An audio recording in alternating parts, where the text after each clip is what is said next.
Hey guys, I'm Ethan Moore from Stockholm Supply.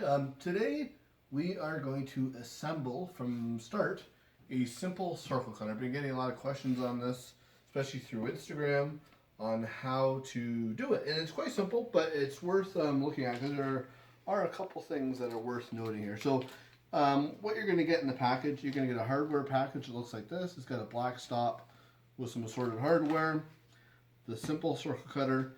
But then also, when you order off our website or over the phone, you got to choose which size rail you're going to get. So this is a 5/8 by 1/4 inch. This is a 3/8 by 3/8 inch. So if you don't know what size bandsaw or what size the miter track is on your bandsaw, I do have a video. I'll link it up top here, and it'll show you how to measure that. But you're going to get one of these two rails to fit on here. So the first thing we'll do is we're going to attach the rail, and they do attach slightly different, these two rails, but yeah, very similar still. So we're going to put the stop aside, we'll dump these out. Okay, so if you are attaching the larger rail, which is for standard size larger bandsaws, 3/4 by 3/8 is kind of the standard size miter track. You're going to slide these guys in, the end like that. We'll put this underneath. That's a little flat nut. I don't know if you can see it right through the top there. So there I got that nut lined up to that slot. We'll slide a bolt in there. You're going to need a black Robbie or Robertson or a flathead screwdriver. And that's just going to tighten up. Make sure it's flush with the end. Tighten up just like that. Now we'll do the same thing on this far side. Slide that in, line it up to the slot, drop your bolt, tighten it up. Okay, so we have the track installed. Now, if you were using a smaller rail, you'll notice that the threads are directly into the aluminum here. So you don't need those nuts at all. It will just simply sit under there, and you'll put a bolt right through and you're ready to go.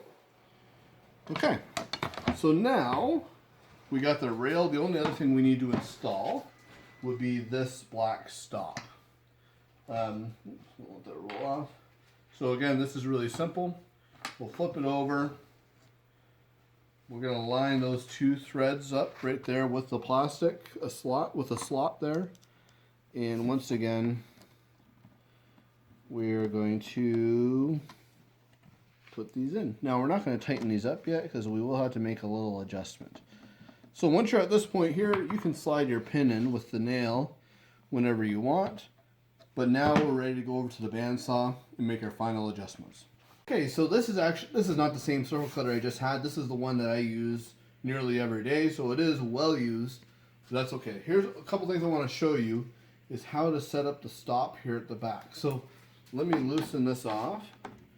So the idea here, you're going to see there's a line running through the center of these holes. What you're going to do for the very first time is you're going to turn your bandsaw on, and you are going to slide that up until that front of that blade is at that line. Okay, you can't really see it so well there because I've cut into this a million times.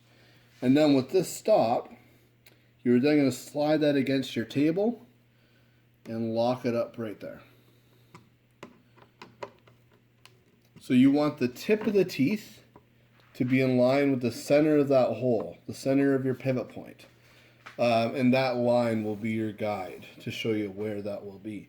So you'll actually cut into the simple circle cutter ever so slightly. And you can see how much I've done that here already. Now, as far as the rail, this is just your fine adjustment. I have other videos here that go through this a little bit more. I'll link that here at the top. But you can loosen this off and you can slide this wherever you want on your bandsaw here. So yeah, whoops, I slid that out a little too far. There we go. And then, yes, we can then lock that up. So yeah, it's a pretty straightforward product to put together, but hopefully that gives you a couple little, or a better idea how to assemble it if you've never done it before. So yeah, if anybody else has any questions, you can email me at info at stockroomsupply.com, or just comment on the video. Now, if you want to see future videos, make sure you subscribe and hit the little bell button, because that will alert you when a new video gets posted. Thank you much.